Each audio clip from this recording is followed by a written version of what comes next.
में भतीजावा के आइल बड़ी मौसी घूमी घूमी लइकन में बिनेली कुटौसी।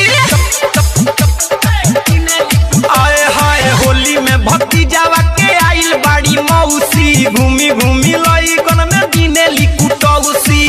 सोटी सोटी सबसे पोटी बागी धरवले खौसी रे खौसी। होली में भतीजावा के आइल बड़ी मौसी घूमी घूमी लइकन में बिनेली कुटौसी।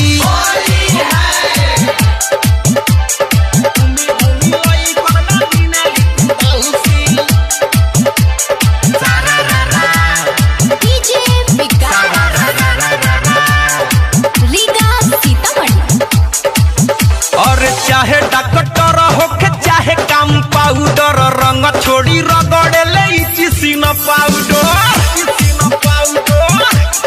आए हाय चाहे डॉक्टर होके चाहे कंपाउडर रंग छोड़ी रगड़े ले चिसिन पाउडर। पारा पारी पिचकारी सबके देले बड़ी झौसी रे झौसी। होली में भतीजावा के आइल बाड़ी मौसी घूमी घूमी लइकन में बिनेली कुटौसी।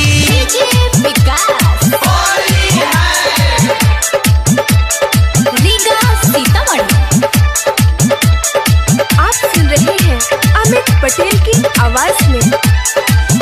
अरे पुआ पूरी तरुआ खाता बाड़ी खाना।